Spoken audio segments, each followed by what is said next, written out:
It's a great honor and a privilege to introduce Michael Kahana. We're here in your beautiful home in Beit El. But you ask, I try to answer. So Michael, where were you born? In Chernowitz. In Chernowitz. You know where Chernowitz is? Do you know the area there? It's the capital of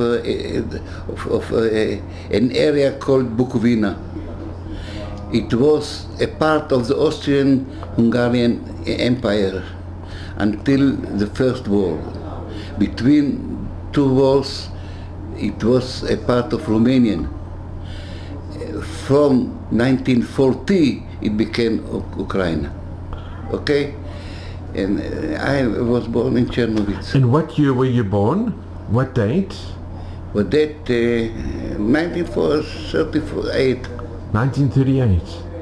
And your parents, were they dati, they were religious? Yes, Orthodox, very Orthodox, but from different areas in Europe. My father was from area near Bukovina. He was a Hasid, Visionist, yes. Wow. My mother was born in Hamburg, in Germany. In Germany. She grew up as an Orthodox, but as in Germany, not Hasidim. She went to Chernowitz, there they met, and I was.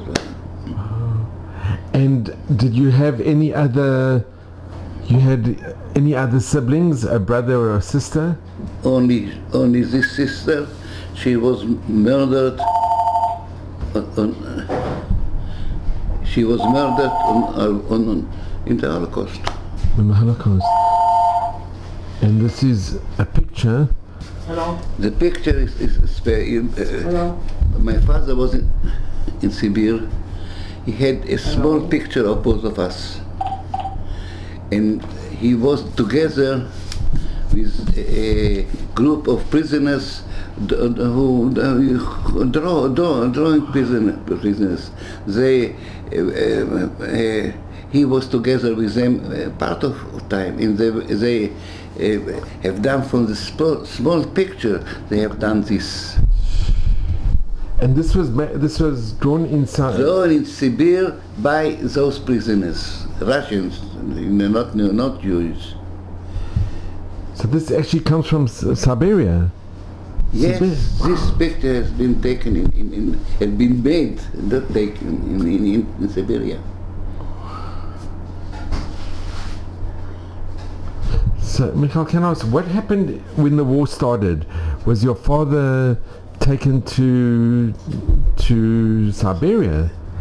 It was after he was released from the Germans, from the Nazis. You know the story about Transnistria? If you could tell a little bit. Jews from Bukovina and Bessarabia were exiled to Transnistria. Transnistria is over the river Dniester. They were thrown there in Ukraine in winter without food, without anything. Most of them died. Especially old people, weak people, children remained the strong ages, let's say between 12 and 30. The strong, others died.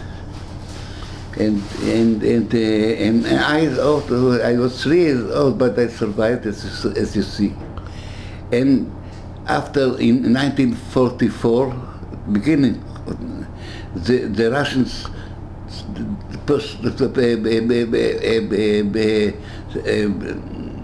threw back the Nazis and occupied the area we were, and my father, my parents, I was sent to Romania and later to Israel, Palestine at that time. My parents went together we went to Chernowitz, back to Chernowitz. He was a rabbi, he was a secretary of a political a movement, and after half a year he was arrested and sent to Sibir by the Russians. By the Russians. There, this picture has been thrown. He had a small picture of this. So, and the artists there have done this. And your sister? What happened to your sister? On the way, as I said, about 70,000 Jews were thrown there in Ukraine without a roof, without anything, and most of them died. He was the Ukrainians or Moldavians, I don't know, attacked the Jews going there. They attacked my mother. She was a baby, 1 year old. When the man saw that it's a child, he sent a package. He didn't know what's in it. When he saw it's a baby, he took it. And he killed her. And then she died in 1 or 2 years, 1 or 2 days. Until she was, until she was buried there. I have been 20 years ago at the place where my mother buried her. Of course, I couldn't find the exact, but I know the field where she was buried. I could see. And Michael, can I ask, when you were sent to Romania, who did you go to when you went to Romania? Who, what? Where did you go when you were you were so small? Where did you go? I had the main miracle. My miracle was I had in Romanian. I had the family of my father, grandmother, 4 of his brothers. Small. One of them was married, and 2 months after I was sent from my parents to Romanian, all the family was sent to Auschwitz, because in Romanian there was an area called Transylvania. Transylvania has been divided. North was given to Hungary, the south to Romania. I was sent to my grandmother, but there was a border between a town called Turda and the place where my grandmother lived with her family, and I couldn't arrive that place. I couldn't arrive at Auschwitz, because if I could go over the border, the 2 months later I would come to Auschwitz. And the miracle was that I remained in that year Turda. And there, it's a long story. How old were you at this time? How old were you? At that time I was 5.5. And you remember? You remember it? Everything. I remember from 3 years old, I remember. But I remember especially traumatic. On the way when I was 3 years old, on our way to Transnistria, I lost my parents for a while, until somebody found me. I remember the sense. Imagine thousands of people walk, and I, small here, where are my parents? I couldn't see it. Of course, I tried and so. This is traumatic. So suddenly you are alone. You remember being separated? Yes. My parents were busy with my daughter at that time. Yeah. Because they said so they neglected me.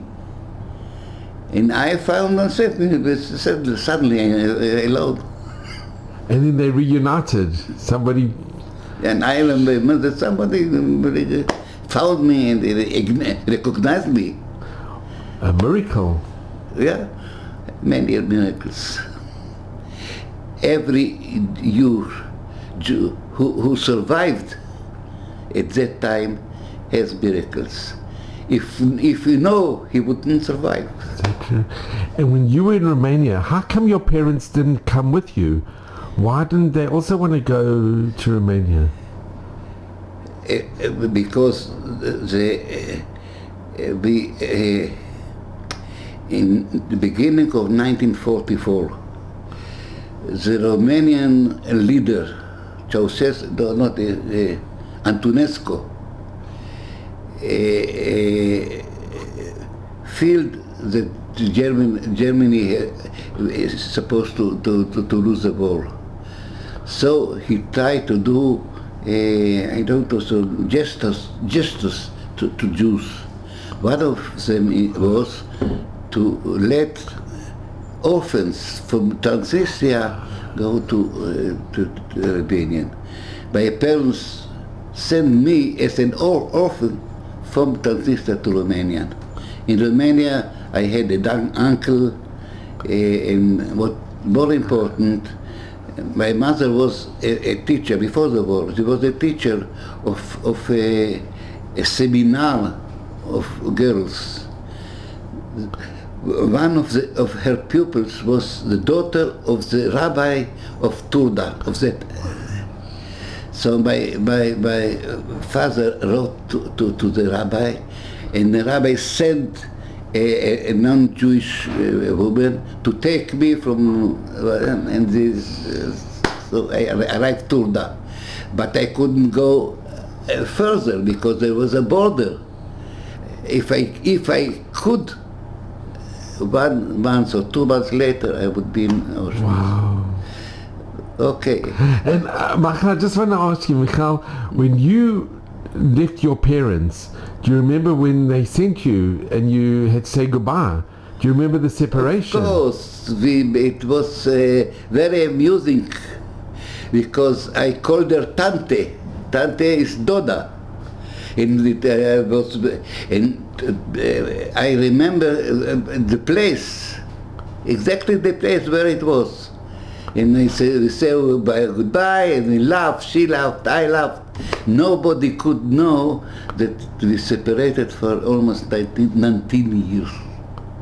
That separation was a separation because 19 years, because they remained in Russia and I came here and grew up here. Wow, so 19 years you were separated from your parents? For 19 years? From 5.5 to 23.5. Okay. I have to ask you, Michael. No, Michael, I have to ask you. So this is, how old are you you have your book, how old are you in this picture? I suppose 11. 10, 11, I suppose 11. And you stayed in Romania with your family? No, I came 1 year after the war, in 1946. But during the war, you stayed with your family in... Where did you stay when you were... 1 year after the war finished in 1945. In 1 year later, I came to Israel as an illegal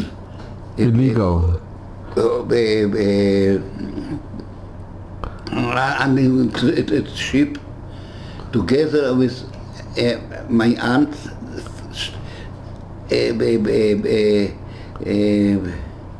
sister of my father, the only one who survived Auschwitz.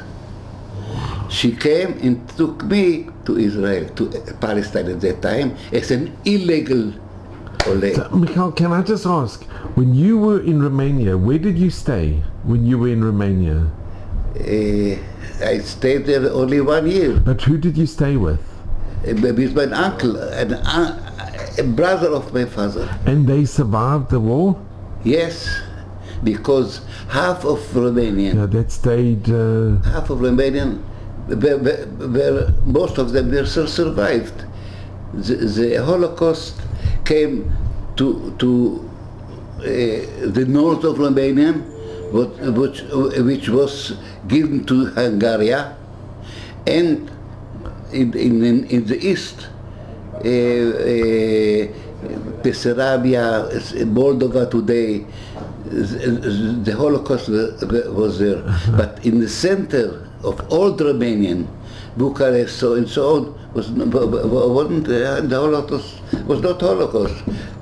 Thought it was the paradise, not the paradise to live there, but to people taken to their death. And did you go to school when you were there? You went to school? Yeah, When in Romania? Yes, of course. I was 5 and 1 year. Rivka Land. Just a minute.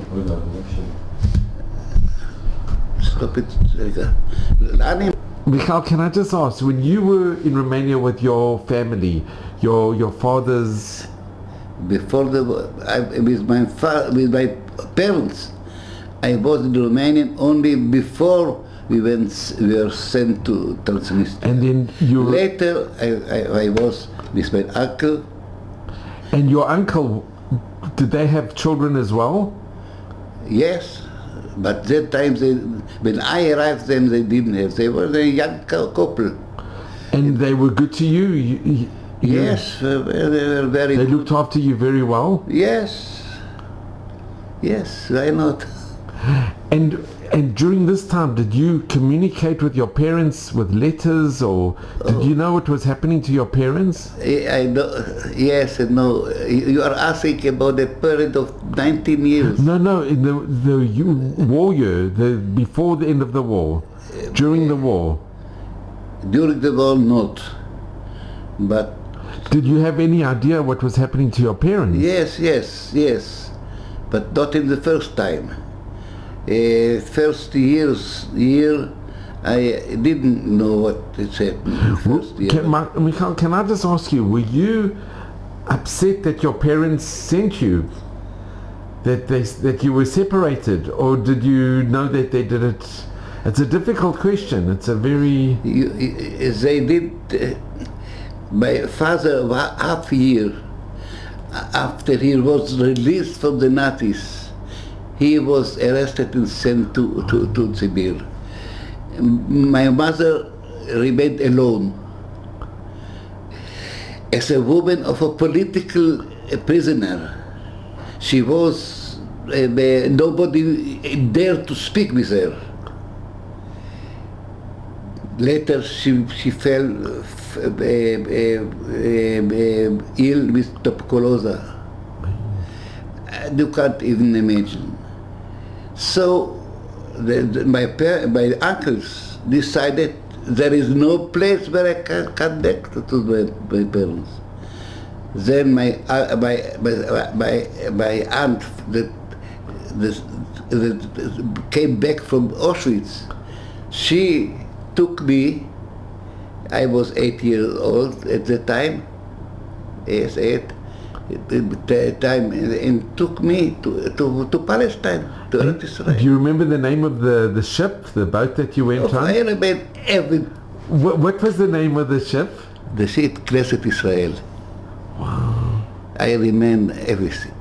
And when you arrived, did you go to Atlit, or did they? What happened when the ship came to Eretz Israel? Because it was under the British. I remember everything, but also you have to do. There is a book here that describes what happened to Knesset Israel. Knesset Israel, everything is written. But what can You come 75 years ago. I know. But what did you go? So many people wrote about it. But what happened? Just briefly, what happened when the boat came to? We came here, fight with the British then, and we were sent to Cyprus. You were sent to Cyprus? Yes, and half a year later I came here, then I was sent to the kibbutz. And, can I ask, where in Cyprus, do you know? What? Where in Cyprus, which camp did they send you in Cyprus? What? In Cyprus, which camp? 63, I see. The number of the camp. Do you remember the name of the camp? There were two places. One was summer camps, and was winter. In summer, we lived in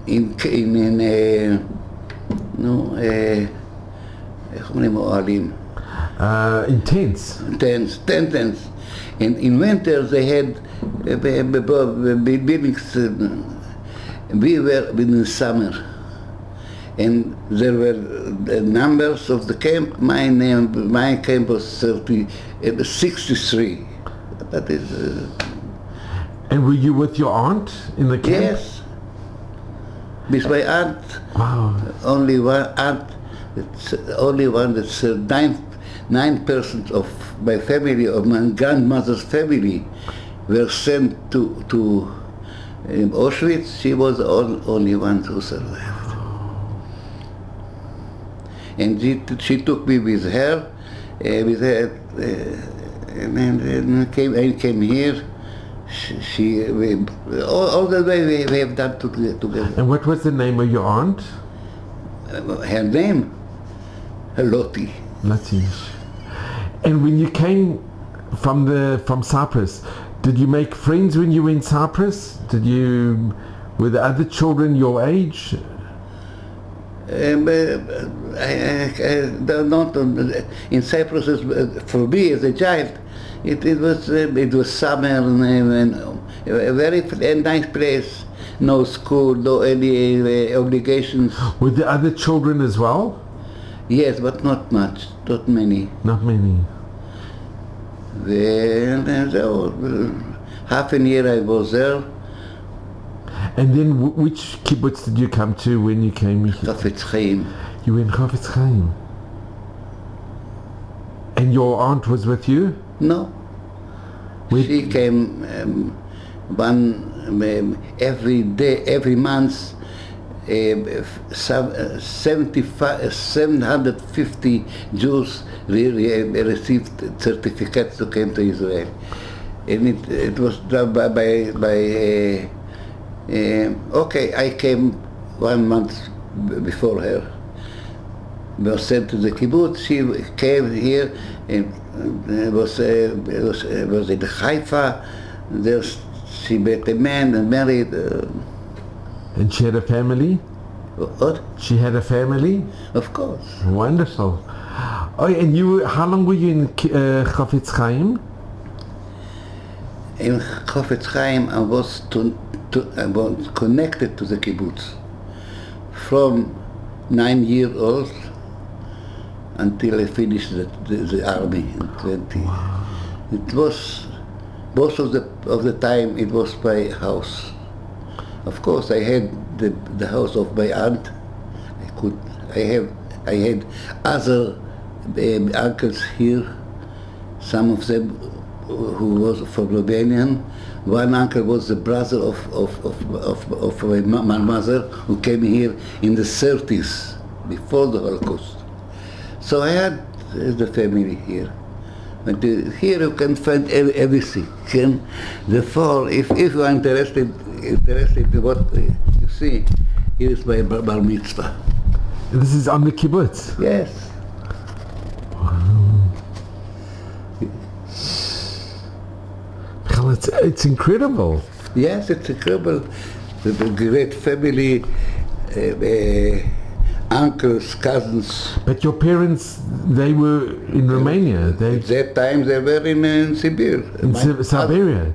My father at that time was in Siberia, and my mother was in Chernowitz. Wow. And when did you see your parents? How old were you when you saw your parents? But at 23. In 20, you were 23 years. Then they had the permission to make the Aliyah. And can I ask, I have to ask you, Michael, how was the reunion when you met your parents? How? It must have been very emotional. It must have been. It was. Yes, you're right. Wow. And could you recognize your parents? You've been separated for so long. Recognized. I had pictures. You can see here. I think you can see everything.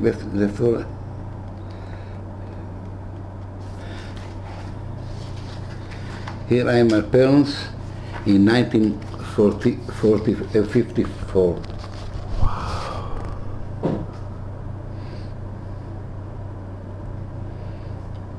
This is the time when he was released from Siberia. He was 10 years before he was arrested, and this is the picture when he came out. Okay?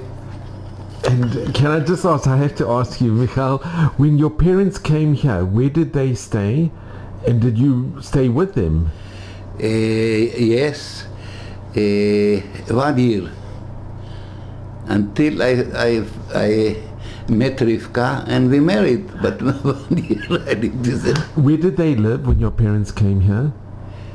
What? Where did they live? In Jerusalem. And you joined them? You were staying with them? Of course. Wow. So Michael, it is your story is, it's not only a story, your life is unbelievable. I believe in it. So I want to ask you a question, and I'm sure a lot of people ask you, what message do you give to your children and grandchildren? What advice or what message do you give? What message can you give to the future generations? What is